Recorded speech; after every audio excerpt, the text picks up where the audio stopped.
The new Avatar game, Avatar Quest for Balance, has a lot of green flags, but it has one major red flag that we absolutely cannot ignore. So let's talk about it. 2 weeks ago, I covered the Japanese Amazon listings for a leaked game called Avatar The Last Airbender Quest for Balance. We didn't really have all that much information about the game, but we do now. But I do want to clarify and make this absolutely clear before I cover these leaks. If you don't count the Japanese Amazon listings, we do not have any official confirmation. But these leaks do come from Avatar News, who has been very reputable in the past. In fact, Avatar News actually told everybody last year that there were Avatar movies in production, and they were just officially announced, I think a couple months ago. So they were ahead by a whole year, so I tend to trust them on most things. But anyways, back to the topic. Avatar News claims that they have seen footage and gameplay of this new game. I personally have reached out to as many people as I could, and they all said no comment. In this article, Avatar News said that this is a White Lotus focused Avatar video game with a similar art style to Breath of the Wild, you know, with the cell shading, all of that. It's coming to PS4, PS5, Xbox, Nintendo Switch, and PC. Now, I know every single one of you in my last video about this game, you all were doubting the leaks. You were like, this is just a placeholder,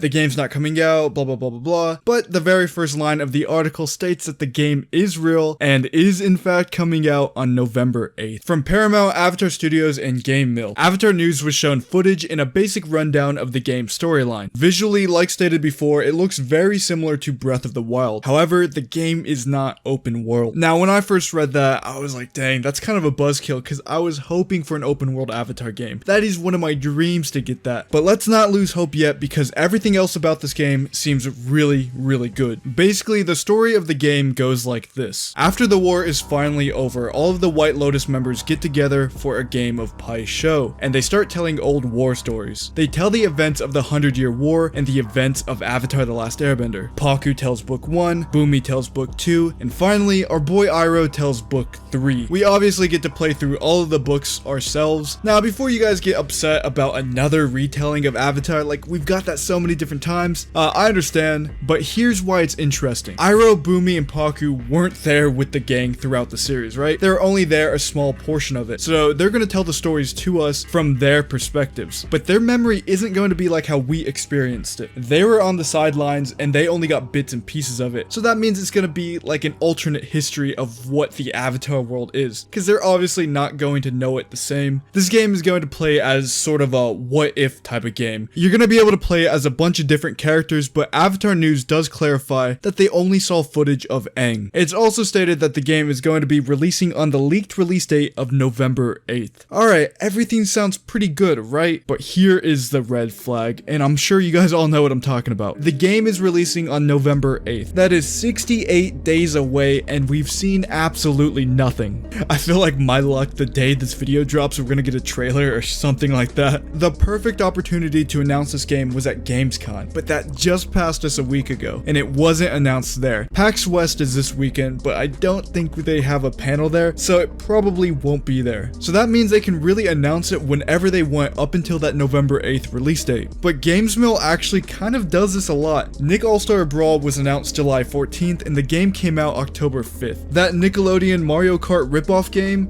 comes out in a month, and they still don't even have a trailer for that, so I guess Game Mill is just used to doing everything last minute. But the article does state that there's going to be a relatively big marketing push very soon. I see a lot of people pointing out that God of War is releasing a day after, so that means they're going to delay the game, right? That's just silly. That's not going to happen. God of War is a massive game, but it's a completely different genre. So there's probably not going to be all that much overlap. There's so many different games releasing the day of God of War or even the day before, like Sonic Frontiers. It's coming out on November 8th, and I don't see them tucking their tails and hiding from God of War. If the game does somehow get delayed, I promise you it has nothing to do with God of War.